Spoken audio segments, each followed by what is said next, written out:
लगता है 2024 में किसकी सरकार आनी चाहिए? इंडिया ही आनी चाहिए। इंडिया की? इंडिया ही आनी। मोदी सरकार पसंद नहीं? मोदी सरकार अभी दावा कर रही है, अयोध्या से ऐलान करने जा रही है चुनाव के लिए। अभी कल के न्यूज में सुना मैं, डंका बज चुका है 2024 का 400 के पार अब के बाद। तो मोदी जी अपनी दावा कर रही है कि अब के बाद 400 के पार, तो अब अपने तुम बटन दबा ले, खूब वोट कर ले। अपनी खुद की सरकार पर इलेक्शन कराने की जरूरत ही नहीं पड़े फिर तो। हाँ, इलेक्शन कराने की जरूरत ही नहीं पड़े। अच्छा, तो अपने हम दावा कर रहे हैं सबके बारे में सीट हम लेके आ जाएंगे, 400 ले आएंगे या 500 ले आएंगे, तो हमको अपने आप इलेक्शन नहीं करवानी चाहिए फिर तो। हाँ, इलेक्शन नहीं करवानी चाहिए। जो दावा भी कल की न्यूज में दिखा है भाई अब के बाद 400 के पार, तो अब ये अयोध्या का जो 24-22 का जो दिखा रहा है, ये लोकसभा का चुनाव के ड्रामाबाजी है। जब वहाँ भी काम बाकी है, या यही काम पहले कर लेना चाहिए, तेईस में कर लेना चाहिए, दीपावली के टाइम पे ही। अभी सब घर घर दीपावली जलाओ, दिवाली जलाओ, ये झंडे लहराओ, तो यही टाइम दीपावली के टाइम पे लगा लेना चाहिए। उस टाइम में कर देना चाहिए, दीपावली मना लो भाई, उस टाइम में मनाओ भाई। लोग इतने पैसे कहाँ से लेंगे, वही बात है। क्या लगता है असल मुद्दों पे बात हो रही है कि नहीं, कि मुद्दों से छुपने की कोशिश हो रही है? नहीं, वो तो मुद्दे से छुपने की कोशिश हो रही है, वो तो छुपने की कोशिश हो रही है। मुद्दे से छुपने की कोशिश हो रही है। नरेंद्र मोदी की सरकार जो है वो गरीबों के लिए हर जगह आड़ बन रही है। जैसे कि 2014 से लेके अभी तक जितने भी कानून लागू किए गए, हर कानून पे आंदोलन हुआ है। चाहे ड्राइवर के मामले में हो, या एनआरसी के मामले में हो, या एनपीआर के मामले में हो, या किसान आंदोलन, इतना लंबा किसान आंदोलन चला, इतने सारे किसानों को कुचल के मार दिया गया। ये सारे गरीबों का ही मामला है। गरीबों पर कोई ये सरकार ध्यान नहीं दे रही है। और धर्म के मामले पे राम मंदिर को लेके, या जैसे बहुत सारे अंधभक्त आ जाते हैं, जय श्री राम जय श्री राम, ऐसे ही 2-4 आदमी अगर मुसलमान खड़ा हो वहाँ पे अल्लाह अकबर कहे, तो ये तो दंगे वाली बात है। क्योंकि 2-4 आदमी धर्म, या ये मुल्क जो है जमहूरी मुल्क है, इसमें हर आदमी अपने धर्म को लेकर चल सकता है। इसमें धर्म पे कोई पाबंदी नहीं है किसी के। हम ये नहीं कहते कि आप जय श्री राम ना कहो, लेकिन किसी को चिढ़ाने के लिए या किसी को जलाने के लिए ये कहना गलत है। ये हिंदुस्तान है, यहाँ पे 2 आदमी हिंदू भी खड़े हैं, 2 आदमी मुसलमान भी खड़ा है, 2 सिख भी खड़ा है, 2 ईसाई भी खड़ा है। सब अपने तरीके से अपने मामले को और अपने उससे लेके चल सकती है। लेकिन नरेंद्र मोदी की सरकार ये जाति विवाद को इतना बढ़ा रही है, इससे ऐसा लगता है कि जैसे एक जात जो है बहुत ज़्यादा किसी के सर पे चढ़ी हुई है, और बाकी जितनी भी जातें हैं जैसे हिंदू मुस्लिम, हिंदू को छोड़ के सिख ईसाई मुसलमान, ये सब नीचे गिरे हुए हैं। तो ऐसा नहीं होना चाहिए। मैं तो आपके माध्यम से सरकार से यही कहूँगा कि भाई सरकार चाहे किसी भी पार्टी की हो, वो देश के लिए भला करे, गरीबों के लिए भला करे। और सरकार जितने बार भी वोट मांगती है उसमें सबसे ज़्यादा बार कहती है कि हमें गरीबों का साथ देना है, लेकिन इस सरकार में मेरे को कहीं से कहीं तक गरीबों का साथ नहीं दिख रहा। ठीक। क्या लगता है गरीबों के लिए मदद हो रही है कि नहीं मोदी सरकार? जैसे जो कुछ हो रहा है गरीब के लिए कुछ कर तो रहे हैं। आज राशन मिल रहा है गरीबों को। अच्छा, राशन तो पहले भी मिलता था। पहले बीजेपी के राज में मिल रहा है ना? नहीं, पहले भी कांग्रेस के समय में मिला करता था। कांग्रेस के जमाने में फ्री नहीं मिलता था, पैसे का मिलता था। अब फ्री में मिल रहा है। तो और सुविधाएं जो है वो भी गरीबों को मिल रही है। फ्री के मामले में अगर केजरीवाल कहता है कि हम लाइट फ्री दे रहे हैं, बसें फ्री कर रहे हैं, तो उसको कहते हैं केजरीवाल को कि फ्री की रेवड़ी बांट रहे हैं। और मोदी सरकार ने राशन दे दिया, तो आपको ये याद आ रहा है कि मोदी सरकार राशन दे रही है। मैं मोदी सरकार से ये कहना चाहता हूँ कि राशन जैसे फ्री दे रहे हो, आप हिंदुस्तान के बच्चों को शिक्षा भी फ्री दो। सबसे ज्यादा जरूरी रोजगार के लिए क्यों नहीं कुछ? सबसे ज्यादा जरूरी शिक्षा भी तो फ्री दे रही है, सारी किताबें सब व्यवस्था, ड्रेस वगैरह बच्चों को मिल रहा है। अब जो अपने बच्चों को ना पढ़ाए तो क्या सरकार पढ़ाने आएगी? कहाँ ये कह रहे हैं शिक्षा मुफ्त की मिल रही है, कहाँ मिल रही है? पता नहीं, इनको ही पता होगा कहाँ मिल रही है। हम तो क्या कहते हैं लोनी क्षेत्र के अंदर रहते हैं, वहाँ पे सरकारी स्कूल ढूंढ के थक चुके हैं। हम सारे बच्चों को अपने दिल्ली के अंदर पढ़ा रहे हैं, या कोई भी इलाज पानी होता है, एक लोनी के अंदर सरकारी हॉस्पिटल भी है, उसके अंदर जाके देख लो, इतना बुरा हाल है, पानी इतना जमा हुआ है। अगर कोई आदमी सही आदमी बीमार आदमी को लेके चले जाए तो वो आदमी बीमार हो जाएगा, इतने मच्छर है उसके अंदर। और क्या कहते हैं यूपी के अंदर जितने भी सड़कें हाईवे से लेके या किसी पे भी देख लो, उन पे लाइट नहीं मिलती। सबसे बड़ी बात, रातों के अंदर ये जैसे अभी सर्दी का मौसम है, उस पर कुहासा हो जाता है, इतनी दुर्घटना होती है जिसका कोई हिसाब नहीं है। तो सरकार ये बताइए, युवा परेशान है कि रोजगार नहीं मिल रहा है। अभी हरियाणा के युवा ने बोला कि हम यहाँ भूखे मरने से अच्छा हम इजराइल जाके मर जाए। तो ये एक बड़ी बात है कि देश का युवा ऐसी बातें बोल रहा है। जब कुछ काम नहीं करेंगे, शराब पिएंगे तो क्या होगा? काम काम नहीं कर रहे हैं लोग बाकी। हाँ। काम करो, पढ़े कुछ भी लिखे करो। भी हैं जिनको नहीं मिल जो पढ़े लिखे हैं वो छोटा काम नहीं करते, काम नहीं कर रहे हैं ना कि हम ये अफसर बनेंगे। अरे कुछ भी कर लो, रेडी पटेल लगा लो, कुछ भी कर लो। सही बात, सही कह रहे हैं चाचा, सही कह रहे हैं चाचा। सही बोल रहे हैं। अब गरीब मजदूर जो है सपना देखने भूल जाए कि मेरा बच्चा IAS PCS बनेगा, कार में घूमे। अब वो पकौड़ा तल रहा है तो अपने बच्चे के लिए भी तैयारी करे, बगल में ठेला लगाएगा, वो भी पकौड़ा तलेगा। और 14 के पहले सब लोग कोई शराब नहीं पीता था, 14 के बाद ऐसा मोदी जी ने नशा पढ़ा दिया है कि सब शराब पी के टल्ले पड़े हैं। रोजगार कोई चाह नहीं रहा। अभी एक भाई मिले, कहे यहाँ कौन बेरोजगार है? उन्हें रोज देश में उनको बेरोजगारी ही नहीं दिख रही है, उनको महंगाई भी नहीं दिख रही है। 2014 में 650 रुपए सिलेंडर में जो है सिलेंडर लेके स्मृति ईरानी जी बैठ गई थी। अब बहुत हुई महंगाई का मार का नारा भी चल रहा था। अब इनको कुछ खत्म हो गया है, यही प्रॉब्लम हो रही है। आप देश हित नहीं देख रहे हो, धर्म हित देख रहे हो, पार्टी हित देख रहे हो, मोदी हित देख रहे हो, और मोदी जी अडानी हित देख रहे हैं। प्रॉब्लम यही है।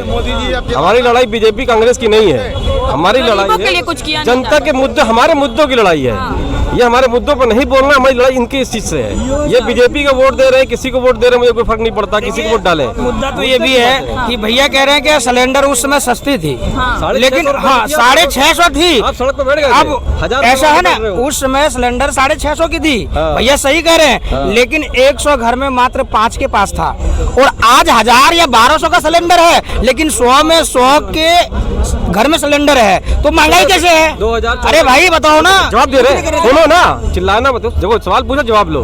अब इनसे पूछिए 2014 के बाद अचानक ऐसी कौन सी आंधी आई जो लोगों ने सिलेंडर खरीद लिया, 14 के पहले नहीं खरीदे? पूछे, फिर जवाब देता हूँ उसका। आंधी आई ना, अब ये तो लोग सब जाने, हम क्या जानते? नहीं हम नहीं जानते, आप उससे पूछो ना, क्या सिलेंडर खरीद लिया, क्या क्यों खरीदे, बता करो ना क्यों खरीद लिया? अरे भाई, यही तो आंधी है ना, आप ये पता करो, अब ना आप पता करो ना। ये मैं बता तो लोग ये कहते हैं, चलिए मान लेते हैं कि 2014 के बाद सब गैस यूज करने लग गए, तो लोग ये कह रहे हैं कि सबको आपने लत लगा दी गैस की, फिर आपने लत नहीं लगा दी। ये नहीं, स्कीम का नाम नहीं लेंगे। मोदी जी ने उज्ज्वला योजना लाई, इनको याद नहीं है। ये उसी पार्टी सपोर्ट पर योजना का नाम याद नहीं है, लेकिन हमें याद है। उज्ज्वला योजना लाई, जो इन्होंने घर घर सिलेंडर बांटा, जिसकी ये बात कर रहे हैं कि बाढ़ आ गई बहुत से, लेकिन किनको बांटा? जो गरीब थे, जो नहीं खरीद सकते। उसका BPL कार्ड उसमें मैंडेटरी था। क्या वो BPL कार्ड वाला 1000 का सिलेंडर खरीद सकता है हर महीने? पॉसिबल है? पॉसिबल है? जो करे सिलेंडर बांट दिया। अरे भैया खरीदा किसने? लोग उसी में चूल्हा बना बना के इस्तेमाल कर रहे हैं। उसी को सिलेंडर 20 से काट उसे चूल्हा बना रहे हैं, चूल्हे के अंदर से लकड़ी जला के लोग जला रहे हैं। अगर आप सिलेंडर फ्री बांट के गाड़ी आप दे दो, पेट्रोल महंगा कर दो, तो वो गाड़ी किस काम की है? इससे अच्छा वो साइकिल दे दिया होते, कम से कम पैदल चला के पहुंच तो जाता। आपने गाड़ी पकड़ा दी। एक बार सिलेंडर फ्री बांटने से फायदा क्या हुआ? बांटो तो हमेशा फ्री बांटो सिलेंडर। फिर जिसके बाद में BPL कार्ड है, जिसने फ्री के नाम पे सिलेंडर लिया, उसके घर में भी सिलेंडर एक बार तो ले लिया फ्री में, अभी वो तो रोटी नहीं बना पा रहे हैं, तो उसको तो सिलेंडर तो फ्री में, तो हमेशा सिलेंडर फ्री में। तो उनके जो भक्त लोग हैं, भक्तों कहते हैं जी फ्री में सिलेंडर मिल गया, फ्री में तो सिलेंडर मिल गया। अभी इलेक्शन के टाइम में कुछ सिलेंडर का 200 रेट नीचे भी डाउन कर दिए, 200 रेट डाउन भी, इससे पहले क्यों रेट डाउन किया गया? भक्त लोग को आंख में चश्मा लगा हुआ है, काला चश्मा, उनको दिखाई नहीं दे रहा है। जो ये मोदी ब्याज में जो है बच्चों के बीच, नौजवानों के बच्चों के बीच में वो जहर घोला जा रहा है, जहर। कोई जय श्री राम बोला जा रहा है, कोई अल्लाह अकबर बोल रहा है, तो नौजवान बच्चों के सिर में ये जहर घोला जा रहा है। पहले इससे 2014 से पहले कोई बच्चा इतना किसी जन्म में जहर नहीं था, किसी नौजवान बच्चे जन्म में जहर नहीं घुमा, नशा नहीं था। अब के नौजवान के बीच में बच्चे में सबसे ज्यादा दिमाग में जहर घुरा। तुम हिंदू है कि तुम मुसलमान है, तू सिख है, तू ईसाई है। इससे पहले कहते दारू तुम पीते हो, इससे पहले कोई दारू नहीं पीते थे। अभी मोदी राज में खूब दारू पिया जाता है, कांग्रेस राज में कोई दारू नहीं पिया जाता था। सही है ना? क्या लगता है आपको भी? क्या लग रहा है कि 2024 के चुनाव में किसकी सरकार आने वाली है? देखो वैसे असली रूप नहीं मालूम पड़ रहा अभी। थोड़े से दिन बाद पता लगेगा, क्योंकि मार्च से पहले नहीं होगा इलेक्शन, मार्च के बाद ही होगा। तो काम किसके पसंद आ रहे हैं फिलहाल अभी? काम कांग्रेस तो विपक्ष में ही तो बैठी है, वो काम थोड़ी कर रही है जो बेचारी कहे, लेकिन मुद्दा जो उठाती है उसके मुद्दे को दबा देती है भाजपा।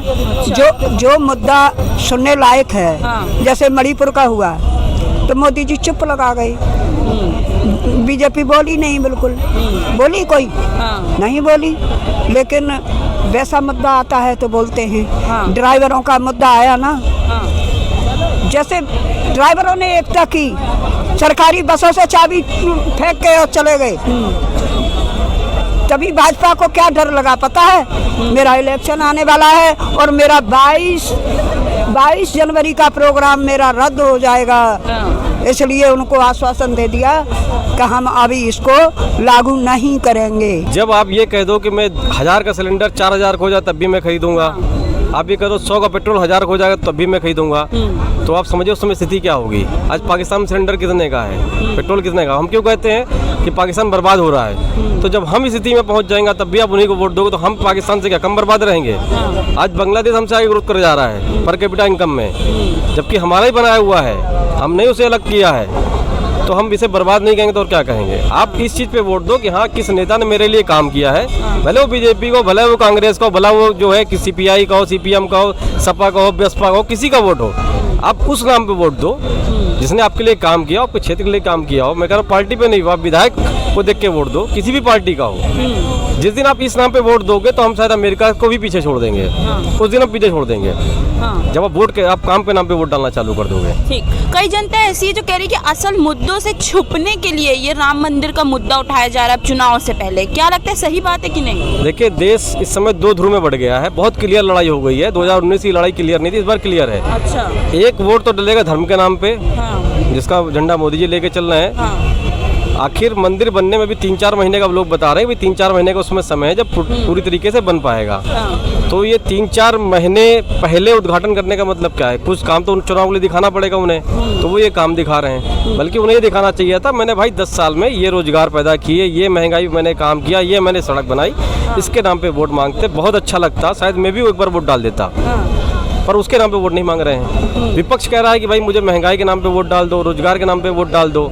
अब जनता को अगर महंगाई रोजगार से मतलब होगा तो उसके नाम पे डालेगा, जिसको धर्म से मतलब होगा धर्म के नाम वोट डालेगा। तो क्लियर लड़ाई है, 2 है, या तो आप बीजेपी के नाम पे वोट मांगे जा रहे हैं, ऐसा बोल रहे हैं। तो ये हो ही क्या रहा है? मैं इसलिए तो कह रहा हूँ कि अभी इतनी जल्दीबाजी क्या थी। देखिए, ये माना कि बहुत टाइम लग गया, बहुत पहले बन जाना चाहिए था, कोर्ट का फैसला भी पहले आ जाना चाहिए था, एक्स-वाई-जेड बहुत सारे रीजन थे। चलिए अच्छी बात है, मोदी जी के शासनकाल में फैसला आया, शांतिपूर्वक देश में सारी चीज़ें इम्प्लीमेंट हो गई, मंदिर भी लगभग बन गया है, शायद उसमें 30% का काम रह गया है, वो भी बन जाने देते। नया शासनकाल आपको 5 साल का मिलता, आते पूरी दुनिया से लोगों को बुलाते, जैसे दिल्ली में इतना बढ़िया G20 किया था उसको भी कर लेते, क्या बुराई हो जाती उसमें? चुनाव है तो डर है ना, और किस चीज़ की जल्दीबाजी? और तो मुझे नहीं लग रहा कोई ऐसा कोई केस फंसा हुआ है कि हाँ भाई अगर ये अभी नहीं करेंगे तो आगे जाके केस में मामला फंस जाएगा, ऐसा तो कुछ नहीं दिख रहा। तो सिर्फ चुनाव का मुद्दा है, चुनाव की वजह से हो रहा है, सीधी लड़ाई हो रही है। और विपक्ष मांग जो कर रहा है, विपक्ष देखिए सड़क पे जा रहा है, सड़क पे नाम वोट मांग रहा है, जिसको विपक्ष को दिखेगा हाँ भाई हमारे लिए खड़ा हो रहा है, हमारे नाम पे वोट, हमारी मदद कर रहा है या हमारे सवालों को उठा रहा है, आदमी उसके लिए वोट डालेगा। स्वतंत्र आदमी किसी के नाम पे वोट डाल दे, उसकी इच्छा है। पर मेरी अपील यही रहेगी, आप काम के नाम पे वोट डालो, आप पार्टी मत देखो, मगर पार्टी भी मत देखो। अब ये देखो कि कौन से नेता ने आपके लिए काम किया, आप उसको वोट दो, किसी भी पार्टी का हो, काम के नाम पे वोट दो, बस मेरा इतना ही अपील है।